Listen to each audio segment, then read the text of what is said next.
Bonsoir à tous, merci de nous rejoindre pour le 19h. Voici les titres de l'actualité de ce dimanche. Les médecins marocains toujours au chevet des blessés libanais, des soignants à la fibre humanitaire. À suivre le portrait d'un chirurgien au réel, Mohamed Ali Jahidi, aux côtés de ses confrères. Il soulage les maux de ceux qui se rendent à l'hôpital militaire de Kompagne déployé à Beyrouth. Covid-19, le non-respect des gestes barrières n'est pas sans conséquence sur la courbe des contaminations et des décès. Dans certains sites de grande fréquentation comme les plages, de nombreux estivants manquent à l'appel de la sensibilisation. À Midelt, coup de projecteur sur un patrimoine en quête de valorisation, l'art du tapis, un produit local 100% manuel que les femmes de la province s'évertuent à conserver et perpétuer. D'abord, le chiffre du jour, 3240. 10 jours après, le bilan des différentes prestations de soins et de prise en charge prodiguées par l'hôpital militaire de Kompagne de Beyrouth s'élève à 3240 au profit de 1434 victimes libanaises de la double explosion qui a dévasté la capitale. 24 opérations chirurgicales réalisées dans différentes spécialités, 81 analyses médicales, 165 examens de radiologie, en plus de remises de médicaments gracieusement au profit de 1200 patients. L'hôpital médico-chirurgical est doté d'un dispositif adapté à ce genre de situation d'urgence, notamment un complexe chirurgical ambulant équipé des moyens nécessaires aux interventions, un autre espace dédié aux cas nécessitant des interventions urgentes, d'autres unités réservées à la radiologie, aux analyses médicales, en plus d'une pharmacie. L'hôpital militaire, déployé sur haute instruction de Sa Majesté le roi Mohamed VI à Beyrouth, est un gage d'amitié, de fraternité et de soutien à ce pays meurtri par la tragédie. 10 jours après la double explosion meurtrière au port de Beyrouth, les blessés tentent de panser leurs plaies et se reconstruire, épaulés en cela par des volontaires venus de nombreux pays. À leur tête, le Maroc, dont les médecins sont toujours à l'œuvre dans le cadre de l'hôpital militaire de Kompagne déployé sur haute instruction royale. Parmi ces médecins à la fibre humanitaire, le professeur Mohamed Ali Jahidi, chirurgien au réel. Voici son portrait dans ce sujet de nos envoyés spéciaux à Beyrouth, Khalid Esdoun et Hassan Silla. Le commentaire est de Marie Messi. 6h30 du matin. Une nouvelle journée commence pour le professeur Mohamed Ali Jahidi et ses confrères à l'hôpital militaire de Kompagne de Beyrouth. Ce chirurgien ORL a déjà à son actif une expérience cumulée sur plusieurs années au sein des foyers de tension. Après la Bosnie, le Kosovo, Tunis et les camps Zaatari en Jordanie, Beyrouth, son nouveau champ d'honneur.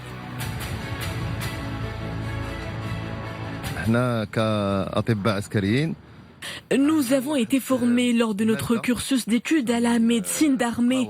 Comment soigner des blessés hors hôpital, loin du confort des salles équipées. Le secret réside dans l'adaptation. Nous sommes appelés à nous accoutumer à l'environnement autour de nous.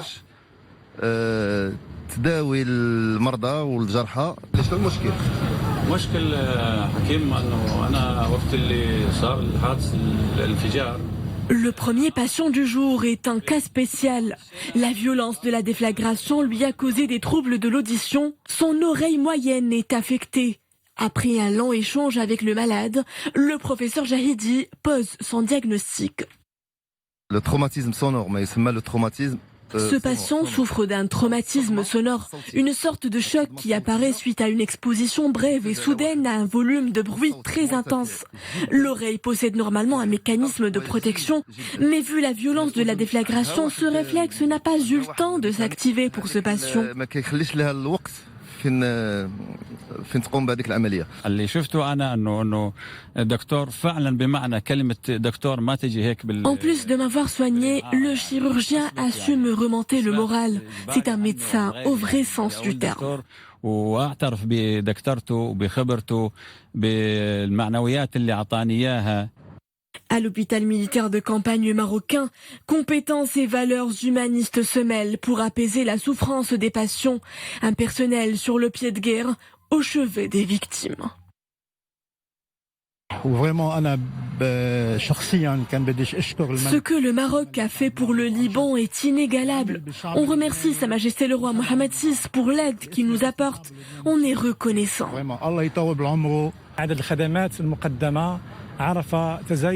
Nous notons jour après jour une hausse des prestations fournies. Un contact fluide s'est naturellement établi entre le staff médical et les patients. Je tiens à féliciter chacun des membres de cette mission pour leur efficacité et leur sens d'adaptation. Courage et dévouement sont la devise de ces femmes et ces hommes. Ensemble, ils portent fièrement les valeurs de solidarité humaine, un engagement sur le terrain qui force l'admiration.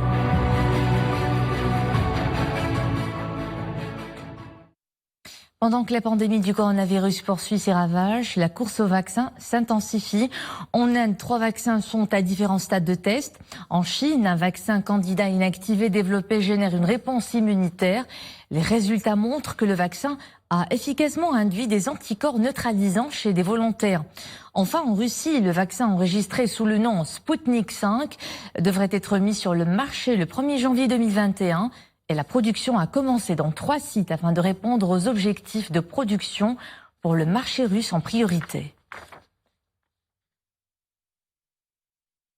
Moins qu'hier, mais toujours aussi alarmant, le nombre des nouveaux cas de contamination au virus chez nous. En effet, on a détecté au cours de ces dernières 24 heures 1742 personnes, soit un total de 42 489 depuis le 2 mars. 26 personnes ont malheureusement succombé au virus dans les différents hôpitaux, portant ainsi le nombre de décès à 658. Autre chiffre, 778 personnes contaminées ont pu vaincre la maladie, portant le nombre des rémissions à 29 344 cas. Et puis le nombre des cas graves ou critiques s'établit à 161 hospitalisés en réa ou en soins intensifs, 65 sous respirateur. Et cette recrudescence des contaminations et des décès ne semble pas changer le comportement de certains concitoyens qui délaissent les gestes barrières, comme la distanciation physique ou le port de masque, un comportement constaté même dans les endroits clos ou bondés comme les plages.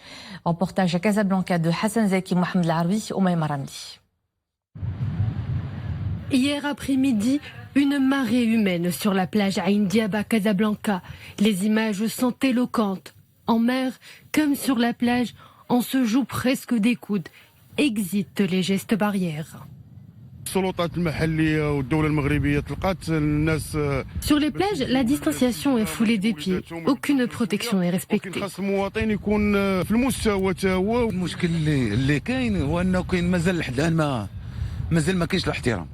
C'est dur d'éviter les gens. On a beau essayer de trouver une place éloignée de la foule, mais en vain.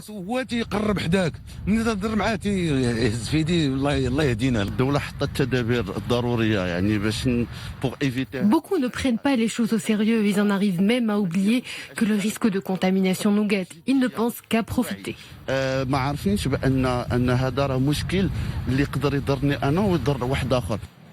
Après 3 mois de confinement, difficile de résister à l'appel de la mer, certes, telle est l'excuse. On peut allier baignade et prévention, il faut juste rester vigilant, prendre conscience de la dangerosité de ce virus. Si on ne se protège pas, on se met en danger et nos proches aussi. Le masque est obligatoire avec ces chiffres qui décuplent. C'est le seul rempart contre la progression du virus. Cette ruée vers la mer pourrait favoriser la propagation déjà rapide du virus, alors restons sur nos gardes. La bataille est loin d'être gagnée. Et en l'absence justement du respect des gestes barrières, les autorités locales de Salé n'ont eu d'autre choix que de fermer la plage de la ville. Une plage fermée jusqu'à nouvel ordre. Sur ce lieu de rassemblement, le relâchement observé et l'insouciance des estivants ont entraîné un fort taux de contamination. Il s'agit de contrer la hausse des cas dans la ville. La plage n'est pas le seul site fermé par les autorités. Certains cafés, restaurants, commerces, salles de jeux et de sport ont également dû fermer leurs portes.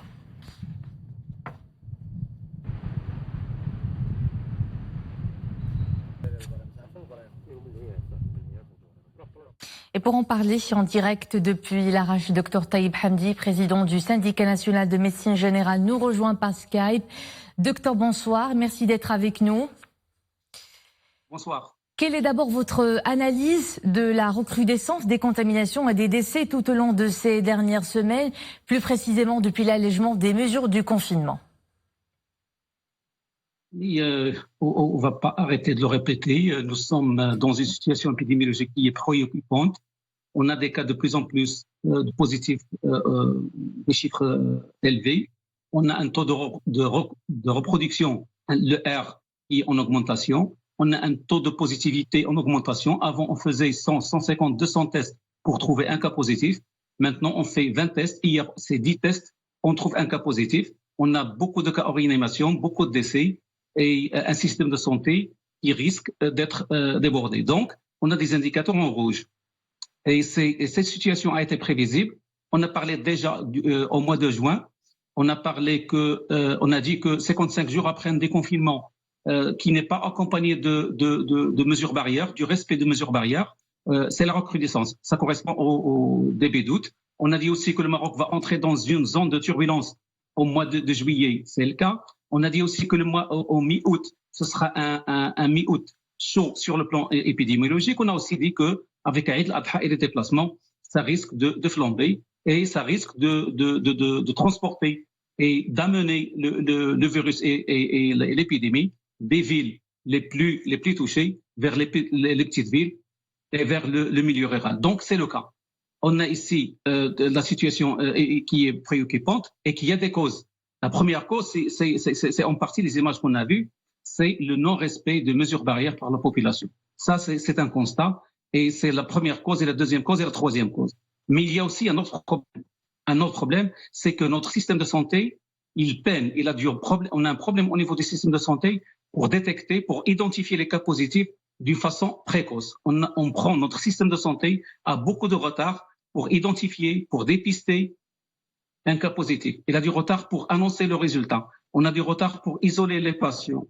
Et on a du retard donc pour les prendre en charge. Ceci explique en partie ces chiffres élevés et explique aussi pourquoi au CHU de Casablanca, par exemple, 20% de patients positifs qui arrivent à la réanimation, ils décèdent aux premières heures avant d'être même pris en charge par la réanimation parce qu'il y a un problème de retard de prise en charge. Donc là, ce sont les deux grandes causes de cette situation qui est préoccupante. Alors, docteur, on constate aussi tout au long de ces dernières semaines, et depuis la levée ou l'allègement du confinement, que les jeunes est aussi une population à risque et qui est de plus en plus contaminée. Le rôle d'ailleurs dont le combat contre le Covid-19 est déterminant, étant donné que c'est une population mobile, loin d'être sédentaire. Alors, généralement, les jeunes se croient immunisés ou épargnés du Covid. Qu'en est-il réellement, docteur, et pourquoi on constate de plus en plus qu'il y a des jeunes en salle de réanimation ces derniers jours? Effectivement, c'est faux sentiment parce que depuis le début de l'épidémie, on parlait de statistiques, on parlait des chiffres et on disait que les personnes âgées sont les plus touchées par la gravité de l'épidémie. Et c'est vrai, les personnes qui ont de maladies chroniques sont les plus touchées par la gravité. Et c'est vrai, mais aussi, personne n'a jamais dit que les jeunes sont épargnés. Donc c'est un faux sentiment de sécurité. D'ailleurs, on donne un chiffre. Au CHU toujours de Casablanca, 20% des personnes qui sont hospitalisées en réanimation, ce sont des jeunes qui n'ont aucune maladie chronique. Donc ce sont des jeunes sains et saufs qui ont été touchés par le virus et qui sont dans un état critique dans la réanimation. C'est la première donnée. Deuxième donnée, il faut rappeler que les données statistiques ce ne sont pas des données qui sont statiques, fixes. Ça évolue avec le temps. Si au début de l'épidémie, on avait des personnes âgées qui sont de plus en plus en réanimation, qui décèdent le plus, ça ne veut pas dire aucunement que pendant toute la pandémie, ce sont les personnes âgées qui vont payer le prix de la pandémie. D'ailleurs, je rappelle qu'en 1918, lors de l'épidémie de la grippe espagnole, au début, c'était les enfants et les personnes âgées qui étaient les plus touchées.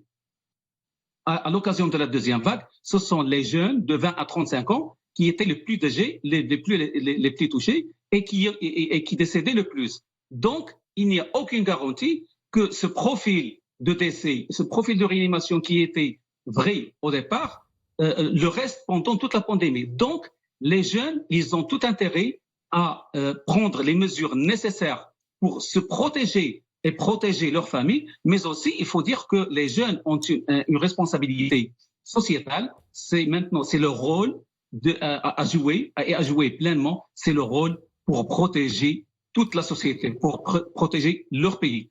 Comment? C'est juste en respectant les mesures barrières. En respectant les mesures barrières, ils évitent d'aller vers la réanimation et aussi ils évitent à leur famille d'être touchés et aussi ils permettent à leur pays de bien faire face à cette pandémie qui prendra encore des mois. Également chercheur en politique et système de santé, vous entendez bien que la crise du coronavirus est une crise inédite d'ampleur qui a pris de court tous les systèmes de santé à travers la planète, même les plus performants. À quoi est dû réellement ce constat? Était-on en mesure de l'éviter ou au moins réduire son impact? Et comment les systèmes de santé doivent désormais évoluer pour faire face à ces épisodes épidémiques parfois imprévisibles? Il faut dire que les systèmes de santé dans tout le monde, donc dans tous les pays du monde, que les systèmes de santé avaient déjà un problème. Le problème, c'est qu'on a une espérance de vie de plus en plus élevée, et tant mieux, c'est bien, mais ça pose beaucoup de problèmes de prise en charge médicale. Deuxièmement, on a beaucoup de maladies chroniques, on a des cancers, on a le diabète, on a la tension. Donc, déjà avant l'arrivée de la pandémie de Covid, on avait déjà beaucoup d'épidémies. L'épidémie de l'obésité, l'épidémie des cancers, l'épidémie de la tension artérielle, l'épidémie du diabète. Et c'est toute la collision entre ces toutes épidémies et le Covid-19 qui a fait la gravité de cette crise sanitaire. Donc, des systèmes de santé se sont retrouvés face à deux problèmes majeurs. Une pandémie d'un côté et des épidémies qui aggravent la pandémie de l'autre côté. Bon, maintenant, qu'est-ce qu'il faut faire? Oui, je donne un chiffre. La Banque mondiale, à l'occasion de la pandémie, de la pandémie, il faut se préparer. Premièrement, il faut se préparer aux crises sanitaires. De plus en plus, on aura de crises sanitaires à gérer. Et la Banque mondiale, dans un rapport, il faut un budget, il faut des structures, et ça ne coûte pas très cher pour prévoir les crises sanitaires. 1,69 dollars par personne, ce n'est pas beaucoup, mais ça permet de mettre des systèmes de santé préparés à gérer des crises sanitaires. Maintenant, pour la question, est-ce que on pouvait, peut-être si on savait, on connaissait un peu plus sur les virus, est-ce qu'on pouvait éviter les choses? J'ai envie de dire oui. J'ai envie de dire oui, parce que cette question a été, jusqu'à quelques semaines, a été une question futuriste, mais depuis le mois de juin, il y a une étude qui est sortie, et on a identifié en Chine un virus appelé G4 qui a toutes les caractéristiques de déclencher la prochaine pandémie dans le monde. On ne va pas entrer dans les détails. Mais maintenant, pour la première fois dans l'histoire de l'humanité, on sait qu'on a un virus qui est en train de se transformer et qui peut-être il sera à l'origine de la pandémie. Donc, il faut prendre les mesures. Voilà, donc sur le plan système de santé, sur le plan budget et structure, il faut se préparer, mais aussi sur le plan scientifique, on fait des avancées, on fait des percées, donc normalement on devrait être mieux préparé pour faire face aux éventuelles crises sanitaires dans l'avenir. Merci docteur Taïb Hamdi, président du syndicat national de médecine générale, chercheur en politique et système de santé. Merci pour cet éclairage, vous étiez en direct depuis l'Arrache par Skype. C'est une province connue pour son savoir-faire artisanal transmis depuis des générations. Midelt est toujours en quête de valorisation de ses produits locaux, comme l'art du tapis, des pièces tissées dont le respect de la tradition manuelle, un patrimoine précieusement gardé et perpétué par des femmes passionnées. Mohamed Louajibi Abdelalia des Zakaria Mouqimbillah. Il fascine par ses couleurs chatoyantes, ses décorations symétriques et son tissu soyeux.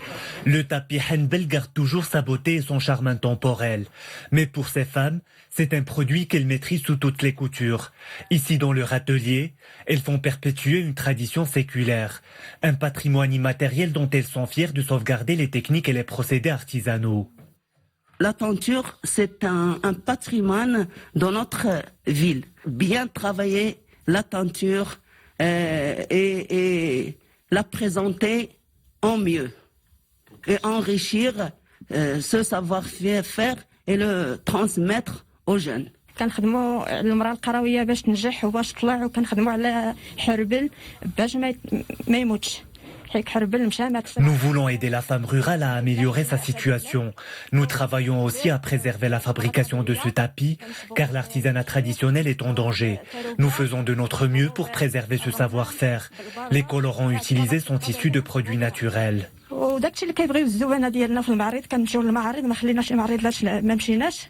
Aujourd'hui, le henbel n'a plus la popularité d'antan. Alors, ces artisans redoublent d'efforts pour préserver ce qui fait l'authenticité de ce tapis. Et pour être dans l'air du temps et répondre aux demandes de leurs clients, elles tentent d'innover et d'apporter une touche d'originalité, tout en s'inscrivant dans la tradition.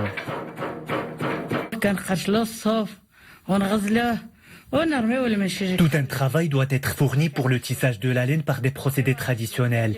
Les thèmes font appel à différentes couleurs, en particulier le vert, le jaune, le bleu et le rouge.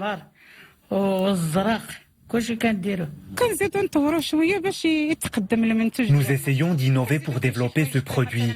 Par exemple, nous y ajoutons quelques accessoires de décoration. Nous fabriquons aussi des sacs ou des sandales.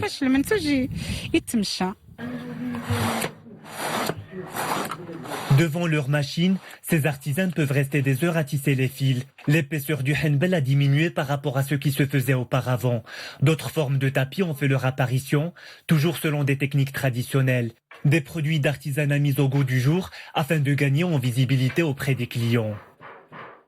Et c'était le mot de fin de cette édition. Merci à vous de nous suivre. L'info est de retour à 21h avec Raif Mohsin. Et demain, c'est Bouker Ben Abrik que vous retrouvez à 19h. À bientôt.